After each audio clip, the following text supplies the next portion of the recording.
Thank you. So, I never get tired of looking at that clip because I did not move. I did not swim. I floated. Those whales came to me and brought everything to me.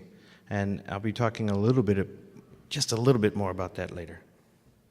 So, Tonga, what's the deal? The Tonga government sees the whales as an industry, a whale swim industry. It allows poor people to earn a living. They call it ecotourism. It creates jobs.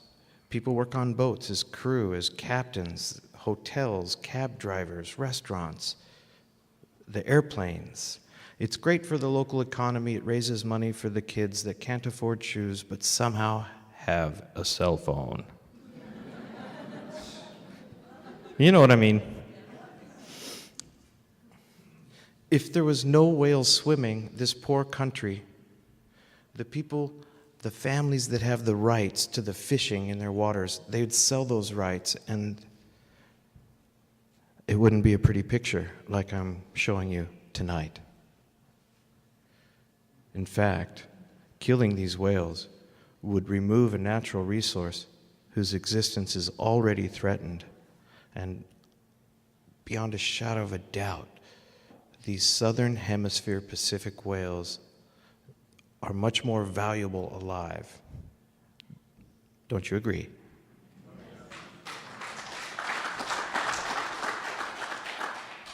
Now, the other side of the coin, which we should listen to, is some people think that whale swimming could lead humans to harass the whales and it should not be condoned.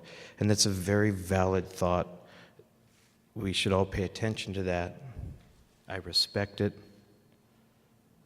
But in the last 6 years of being in Tonga, I've noticed that while there are a few bad apples occasionally making poor judgments, they're dealt with at the end of the day by other people who saw them on the water doing that, and they don't repeat it because they won't be able to work on the boat if they repeat it, because the operators know the golden rule. They have the gold, they have the whales, they migrate every year to Tonga, and if they harass the whales won't come back, there's no industry, and how are they going to live? So economically, they are being policed in a way that's good for the industry. I'm not saying it's perfect. Each season when I'm there, I see one or two things that could have been handled better. But overall, when I think that if there was no whale swim industry, those whales would be hunted and eliminated from the world.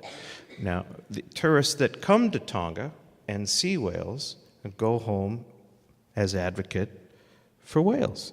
So it's not a terrible thing if done right. Regulations are in place to ensure a good experience for the tourists, but not at the expense of the whales. This is very important. The regulations are long. These are the most important ones. If you find a whale and there's no other boat around, it's your whale. At such point that a boat comes and says, "Hey, you've got a whale," the clock ticks, you have 90 minutes. The rules also state that after 90 minutes you have to leave, and the other boat must give 90 minutes to the whales before another interaction happens. Unfortunately, this is the one thing I see shortcutted from time to time. It's unacceptable, and photographers like myself let other boats know it. We're not shy. So that's the negative side of it. But for the most part, everybody respects it. Most of the captains talk story during those 90 minutes and tell you about the whales, and it's an opportunity to get topside images, and it allows the babies to nurse and the whales to rest so they don't feel stress. You have to go with a licensed operator in Tonga. You can't just show up in your own mega yacht and go whale swimming. It's not going to work. You'll get in trouble. Here's the biggie. No more than 4 people plus a guide at any one time. Whales are very sensitive. If you have a mother and a calf, the mother has been with that calf 24 hours, 7 days a week since it was born. She might deserve a rest. If all the swimmers are on one side, mom knows where to look. She can kind of relax. She knows what the threat may or may not be. She can determine whether she wants to be there or simply descend and leave. So the more you make mom relaxed, the more you're going to get to play with baby, okay? So 4 people is a manageable amount for a mother to deal with. 19 is not a manageable amount of people for a mother to deal with. Common sense, only one boat at a time, okay? So there are rules. It's not really like the rugged wild, wild west. People do care. This year, a photographer named Tony Wu, who's very well known in whale circles, photographed and documented 48 different baby births. And that should be applauded. That's huge. It's the highest number ever documented. It's double the amount from 2010, and it shows that the whales are slowly coming back. Now, the southern hemisphere humpback whales are a threatened group of whales. They're not our Maui whales. They're different. They live in Antarctica. They are hunted. Sometimes. Hopefully never again. All right? So seeing that the people interacting with the whales have not caused them to go to another area, this is kind of proof that the birth rate in just the Vavau Island group is going up. So it's a very positive sign.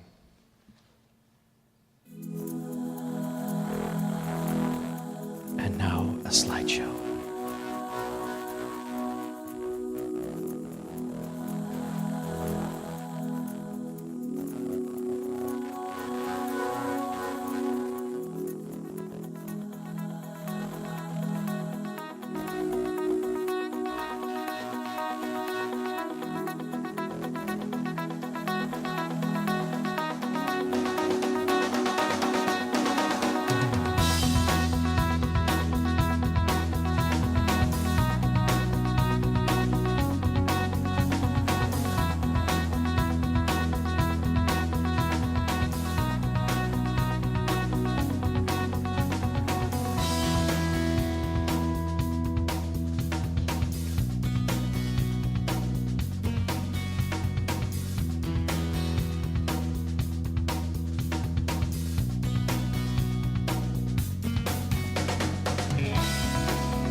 Thank you very much. We're doing really good on time, so I'm going to just move on. Tonga, for those of you who don't know, is kind of between a country called Fiji and Samoa. And that's all I have to say. Let's not look at maps. It's out there. From here, you have to fly to Fiji, spend the night, then fly to... It takes time. If I was a bird that could fly 500 miles an hour, I'd be there in 6 hours. But to fly there from here takes 2.5, 3 days. Thus the allure of going to Tonga. it's still the Wild West. There's not a Western like this. The level of standard is not what you're used to. It's not poor or horrible. It's just not what we're used to. Okay. There are 176 coral and volcanic islands. 36 have people. Most have pigs, just to let you know. Some goats. There's 3 major island groups. Nuku'alofa is the capital. There's only 1 boat in operation there. The central group is called Hapai. This is a beautiful area of islands, a myriad of incredible islands. The only issue is there's no forest, there's no high land, so if there's strong wind, you feel it.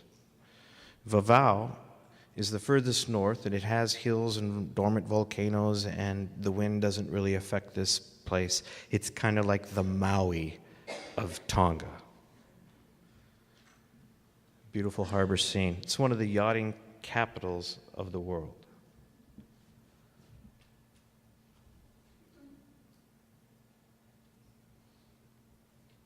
So there's a lot of behavior that I witness when I'm in the water with these beautiful giants.